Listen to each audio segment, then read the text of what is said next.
Awit 37, 1-4. Huwag kang mabalisa dahil sa masama. Huwag mong kaingitan, liku nilang gawa. Katulad ng damo, sila'y malalanta. Tulad ng halaman, matutuyo sila. Umasa ka sa Diyos, ang mabuti gawin, at manahang kang ligtas sa lupain.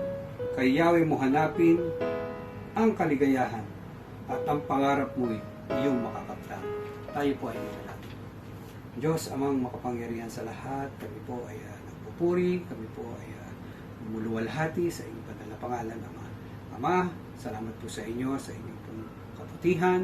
Salamat po, Ama, sa inyong pong mga biyaya. Tunay, Ama, na kapag sa inyo kami ay umasa at sumamba, ang lahat ay inyo pong ipagkakalob sa amin.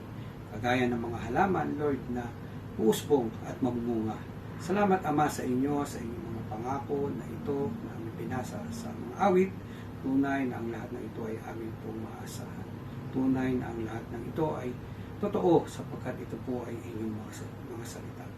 Ama, tinadalangin po namin sa inyo ang gabing ito, ang aming pong midweek service. Dalangin namin ang inyong pangunguna sa bawat isa, Lord. Lalo na po sa tao na inyong gagamitin upang maghatid ng inyong pong mensahe. Dalangin namin ang inyong pong patnubay, kayo ang siyang makita sa Kanya, O Ama. Salamat, Ama, sa inyo, sa mga biyaya at mga pagpapala na binibigay niyo po sa amin sa araw-araw. At dalangin namin ang inyong patnubay sa bawat sa amin, sa lahat po ng oras. Ama, ang lahat ng ito po ay aking dinadalangin sa tanging pangalan lamang po ng aming Panginoong Kristo na aming tagapagligtas. Amen.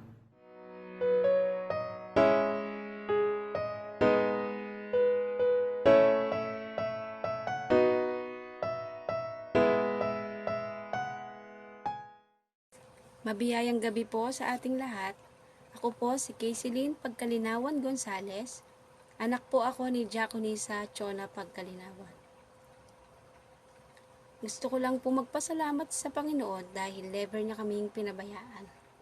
Lalong-lalo na po sa kalusugan namin, sa araw-araw naming pangangailangan. Nandyan palagi ang Panginoon. Kahit anong pagsubok ang dumating, tumawag ka lang sa Kanya. Never kanyang pababayaan. At nagpapasalamat din po ako dahil nakakilala ko sa Kanya. Tinanggap niya po ako ng buong buo. At dahil doon, alam ko po na sa matuwid na akong landas o nasa tama na akong landas, natatahakin. Sa Kanya lang po ako pupunta. At kasama ko rin po ang aking pamilya na sa Kanya lang nananampalataya. Gusto ko lang pong i-share sa inyo, nung ako po ay nasa pagsubok, yung bunso ko po ay na-ospital. Ang dami niya pong tusok, ang dami niya pong napagdaan ng hirap. Sa murang edad po niya noon, nasabi niya sa amin na pagagalingin siya ni Lord. Kaya kami po ay lubos na nagpapasalamat dahil po never niyang pinabayaan ng anak ko. Yung nasabi po yun ng anak ko, mas lalo pong tumibay yung faith namin dahil po sa murang edad ng anak ko, ay alam niya na pagagalingin siya ng Lord. Kaya po nung kinabukasan, nung nasabi niya, lumabas kami dahil po naging okay na po lahat ng result niya.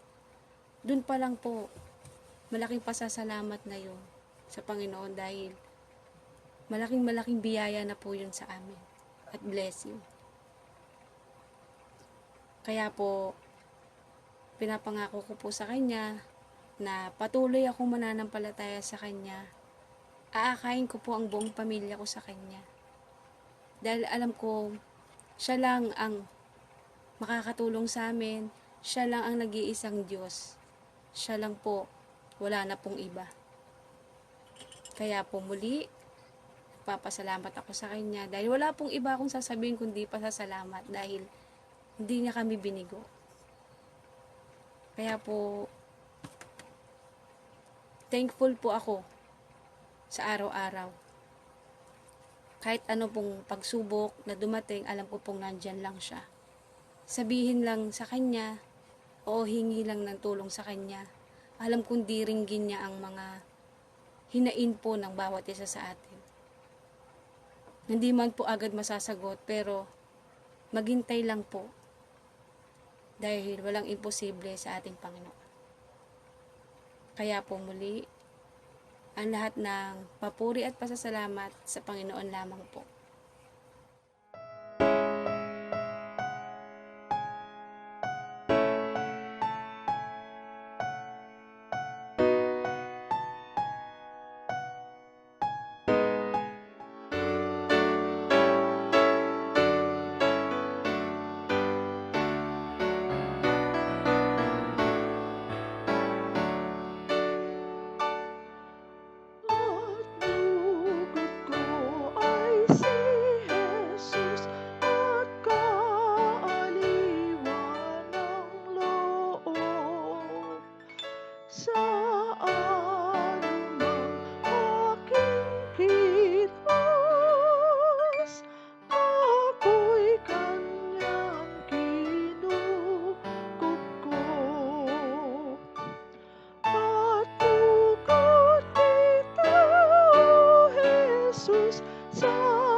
Isang magandang gabi po sa inyong lahat. Tunay na napakabilis ng panahon. Di po ba? Nasa bare months na po tayo and malapit nang dumating ang Kapaskuhan. Halos marami na tayong narinig na mga kanta tungkol sa Pasko. And Tunay na ang panahon ito ay panahon na excited ang lahat ng tao dahil tinitingnan ang pag-celebrate ng kanilang Pasko sa kanilang mga pamilya. At sa ating pong iglesia, marami tayong gagawin, tayong mga activities upang i-celebrate ang kapanganakan ng ating Panginoong Jesucristo. So lahat po tayo ay mag-get involved sa ating mga gawain. Ang ating pong pag-aaralan ngayon ay makikita po sa mga taga-Roma 1:16 hanggang 17. Ang pamagat po nito ay ang kapangyarihan ng magandang balita. Paano po ba ito naging buhay at makapangyarihan na tinanggap ng lahat? Tingnan nga po natin, alalahanin natin yung panahon na naranasan natin yung pagliligtas ng Diyos sa ating mga buhay. Yung tinanggap natin siya, yung naranasan natin yung init ng Espiritu Santo ng Diyos na tinanggap natin nung magkaroon tayo ng personal na relasyon sa ating Panginoong Jesucristo. Napil mo ba yung joy sa puso mo? Nandun ba yung excitement na ibalita mo ito sa lahat? O kaya ay tinamaan tayo ng hiya o sinarili na lang natin yung naramdaman natin ito. Ang talatang ito ay sulat ni Apostol Pablo sa mga taga Roma na ganito po sinasabi sa verse 16. Ang sabi, hindi ko ikinahihiya ang magandang balita sapagkat ito ang kapangyarihan ng Diyos para sa kaligtasan ng bawat sumasampalataya. Unay sa mga Hudyo at gayon din sa mga Griego. Si Apostol Pablo ay isa sa mga naging alagad ni Jesus na nakitaan po ng katapangan kung ang pag-uusapan ay ang pagpapahayag ng magandang balita o good news ng kaligtasan ng ating Panginoong Jesucristo. Malinaw na sinasabi sa verse 16 na hindi niya ikinahihiya ang mabuting balita sapagkat nakita niya kasi ang katotohanan at ang pagbabagong buhay na nangyari sa kanya. Paano po ba mangyayari na hindi siya nahihiya na sabihin ito sa lahat ng tao? Kasi kung alam naman po natin, samantalang dati, isa siya sa mga nagpapahirap sa mga mananampalataya na mga Hudyo at mga Hintil na naniniwala sa turo ni Jesus. Ang sabi sa Gawa 8, matapos niyang sangayunan ang pagpatay kay Esteban o kay Stephen, nagsimula ang matitinding pag-uusig sa iglesia sa Jerusalem at pinangunahan nito ni Saulo. Sinikap niyang wasakin ang iglesia na sinimulan ng mga apostol. Pinasok niya ang mga bahay-bahay at kinaladkad at ibinilanggo ang mga mananampalataya. Sa kalagitnaan ng pagtukis niya sa mga mananampalataya, dito siya kinatagpo ni Jesus sa Damasco. Tinanong si Saulo kung bakit siya inuusig. Bakit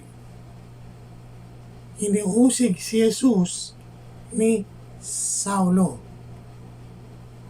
At dito makikita na pansamantalang siyang binulag ng 3 araw upang ipadama ang kamalian na kanyang ginawa.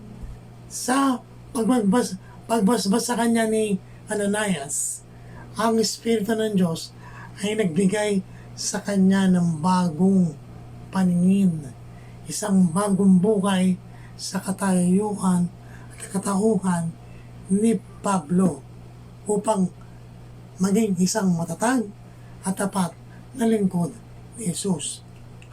Gaano kahalaga ang kapangyarihan ng Diyos para sa kaligtasan ng lahat? Makikita sa verse 17, pinapakita ng Diyos kung paano niya itinutuwid ang kaugnayan ng tao sa Kanya.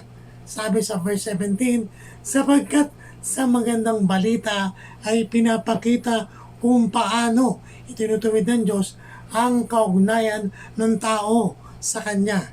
Ito ay sa pamamagitan ng pananampalataya buhat sa simula hanggang sa wakas. Tulad ng sinasabi sa kautusan, sa kasulatan, ang itinuturing ng Diyos na matuwid sa pamamagitan ng pananampalataya ay mabubuhay. Ibinigay ang 10 utos kay Moises na susundin ng mga Hudyo upang maging karapat-dapat muli sa paningin ng Diyos. Ang tanong po ay, sa pagsunod ba sa kautusan ay naging sapat ba ito upang maging matuwid tayo sa Diyos? Hindi po. Sapagkat kung titingnan natin ang mga susunod na talata ng Roma 3:9 hanggang 10, ang sabi rito, ano ngayon? Ang kalagayan ba nating mga Hudyo ay mas mabuti kaysa sa mga Hentil? Hindi. Tulad nga ng aming napatunayan na ang lahat ng tao ay nasa ilalim ng kapangyarihan ng kasalanan, maging Hudyo o Hentil man. At sabi sa Gs, walang matuwid, wala kahit isa, dahil sapagkat ang lahat ay nagkasala at walang sino man ang nakaabot sa kalwalhatian ng Diyos. At dahil sa nangyaring kasalanan ng tao at ng sangkatauhan, ang sabi sa Roma 1:18, 23 at 25, nahahayag mula sa langit ang poot ng Diyos laban sa lahat ng kalapastanganan at kasamaan ng mga taong dahil sa kanilang kasamaan ay hinahadlangan ang katotohanan. Dahil hindi nila nakita ang katotohanan ng Diyos, tinalikuran nila ang kalwalhatian ng Diyos na walang kamatayan. At ang sinamba nila ay mga larawan ng mga taong may kamatayan, ng mga ibon, ng mga hayop na lumilipad at ng mga hayop na gumagapang. Sa 25, tinalikuran nila ang katotohanan tungkol sa Diyos at pinalitan ng kasinungalingan. Anong kasinungalingan ito? Sinamba nila at pinaglingkuran ang mga nilikha sa halip na ang lumikha sa kanila na siyang dapat papurihan magpakailanman. Mga magulang at mga kapatid, kung ang lahat ay nasa ilalim ng kasalanan, sabi sa 20, walang taong mapapawalang sala sa paningin ng Diyos sa pamamagitan ng pagsunod sa kautusan. Sapagkat anong ginagawa ng kautusan? Ang ginagawa ng kautusan ay ipaalam sa tao na siya ay nagkasala. Kaya po may kautusan, may sumuway sa utos at nagkamali. Ngunit alam nyo, anong ginawa ng Diyos upang maibalik ang kanyang katwiran Ang sabi sa Roma 3:22, ginawang matuwid ng Diyos ang lahat sa pamamagitan ng pananampalataya kay Hesukristo. Tanging sa pangalan lamang ni Hesukristo, hindi sa pagsunod sa kautusan, kundi sa pananampalataya sa ating Panginoon Hesukristo. Dahil nanampalataya tayo kay Jesus, hindi lang kabutihan at awa ng Diyos ang ibinigay sa atin. Ibinigay din niya ang kanyang habag. Sapagkat sinabi sa Roma 3:24, ngunit dahil sa kanyang kagandahang loob na walang bayad niyang ibinigay, sila ay tinuring na matuwid sa pamamagitan ni Kristo Jesus na siyang nagpapalaya sa kanila. The grace of God was given to us even we are not deserving to receive it. It's a free gift of God. Siya, si Jesus, ang inalay ng Diyos bilang handog upang sa pamamagitan ng kanyang dugo ay mapatawad ang kasalanan ng lahat ng sumasampalataya sa Kanya.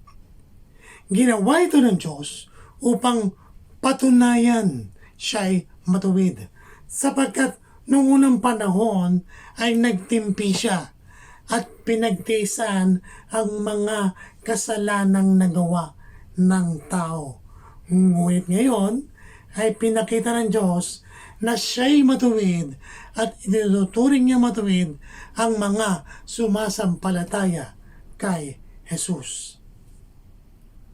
Ang ating Panginoong Diyos mismo ang gumawa ng paraan upang makamit natin ang buhay na walang hanggan at makapiling siya habang buhay. Dapat ba tayong magmalaki? Hindi. Sapagkat sinasabi po sa 27, kahit ano ngayon ang ating may pagmamalaki? Wala. At bakit naman tayo magmamalaki? Dahil ba sa ating pagsunod sa kautusan? Hindi. Kundi ito ay dahil sa ating pananampalataya sa ating Panginoong Jesucristo. Kung gayon, maliwanag na sa pamamagitan ng pananampalataya itinuturing na matuwid ang tao at hindi sa pamamagitan ng pagsunod sa kautusan. We are declared righteous and justified because of the blood of Jesus. We are justified by faith in Christ Jesus. Mula nang makakilala si Pablo sa ating Panginoong Hesus, mariin niyang pinatunayan sa mga Hudyo na tinama niya ang paraan ng kaligtasan. Hindi na ito sa pamamagitan ng pagtutuli o pagbabautismo, kundi ang paraan ay matatamo lamang natin. It is only by believing in the Lord Jesus Christ and we will be saved.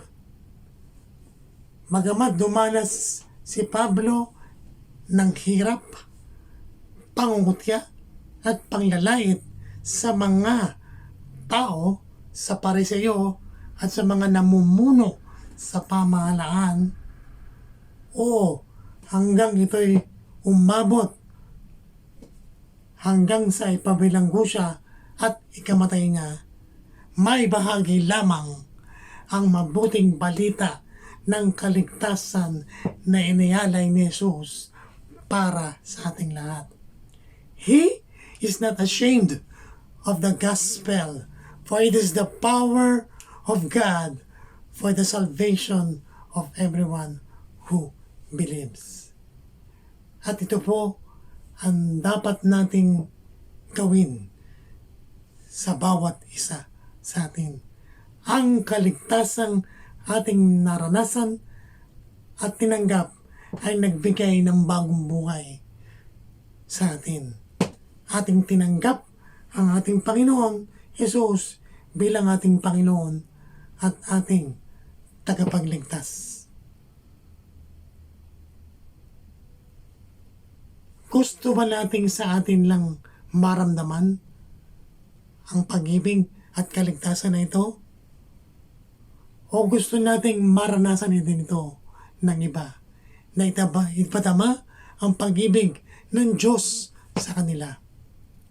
Madami ang aanihin, ngunit kakaunti ang manggagawa sa ubasan ng ating Panginoon. Ang tanong, kaya mo bang magbigay ng oras at tinatangkilik para mapantayan ang dami ng manggagawa upang sagipin ang marami? Sana po ay magtulungan tayo bilang isang iglesia sa Tipas na we are really a church that cares. Na maging matatag, na magkaisa sa pananampalataya at lumakad sa gabay ng Espiritu Santo na ang tanging layunin natin ay humayo at ipalaganap ang banal na salita ng Diyos. Tayo po ay manalangin. Dakilang Diyos namang makapangyarihan sa lahat, salamat sa kaligtasang pinigay mo ito sa amin. Salamat at ikaw ay namatay para sa aming mga kasalanan.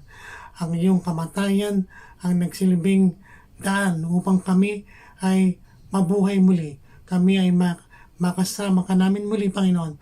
Karoon ng buhay na walang hanggan.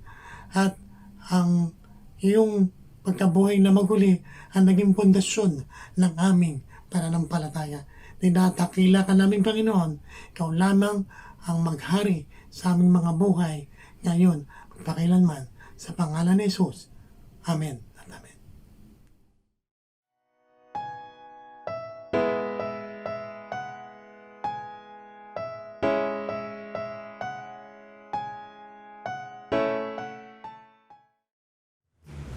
Sa magandang gabi po sa ating lahat, sama-sama po tayo umawit at namuli sa ating Panginoon.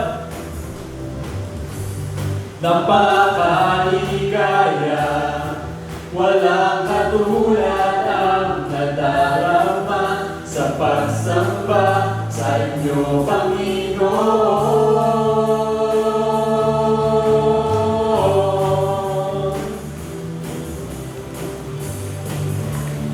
Minsan pa tayo mula. Napakaligaya, walang katulad ang nadarama sa pagsamba sa inyo, Panginoon. Aawit sa inyo, magpupuri sa inyo, ibibigay ang buong puso.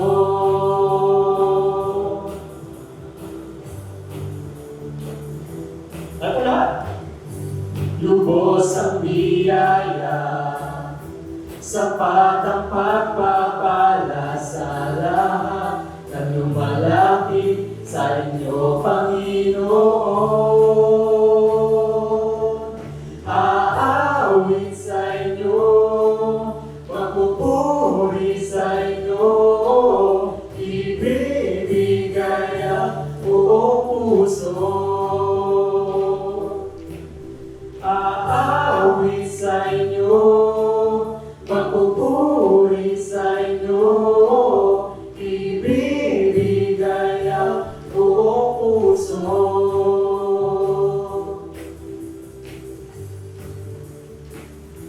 Tayo po lahat. Aawit sa inyo, magpupuri sa inyo, ibibigay ang buong puso. Aawit sa inyo, magpupuri sa inyo, ibibigay ang buong ibibigay ang buong puso. Ibibigay ang buong puso.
Sabay-sabay po nating basahin mula sa mga awit 141, 1 hanggang 2. Sa iyo, O Yahweh, ako'y dumadalangin, sa aking pagtawag ako sana'y dinggin. Sa aking dalangin, sana'y tanggapin mo, masarap na samyong handog na insenso, itong pagtaas ng mga kamay ko.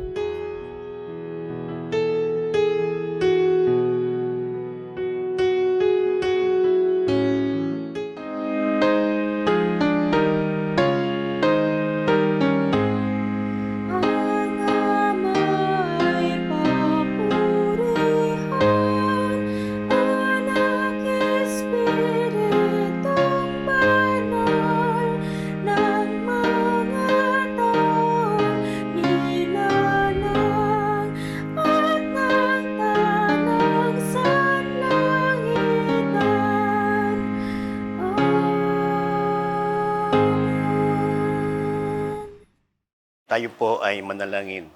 Aming Diyos, amang makapangyarihan sa lahat, Panginoon, maraming salamat sa gawing ito. Maraming salamat na kami ay nakasamba po sa iyo. Nagbigay kami ng panahon para sambahin ka sa Espiritu at sa katotohanan. Maraming salamat sa anak na ginamit mo na maghatid ng iyong salita. Ay patuloy mo siyang pagpalain, patuloy mo siyang samahan sa lahat ng kanyang mga ginagawa. Sa pagkakataong ito, igawad mo, Ama, ang iyong makapangyarihang bendisyon. Pagpalain nawa kayo ng Panginoon at ingatan kayo. Paliwanagin nawa ng Panginoon ang kanyang mukha sa inyo at mahabag sa inyo. Ilingap nawa ng Panginoon ang kanyang mukha sa inyo at bigyan kayo ng kapayapaan mula ngayon at magpakailan-kailanman. Amen.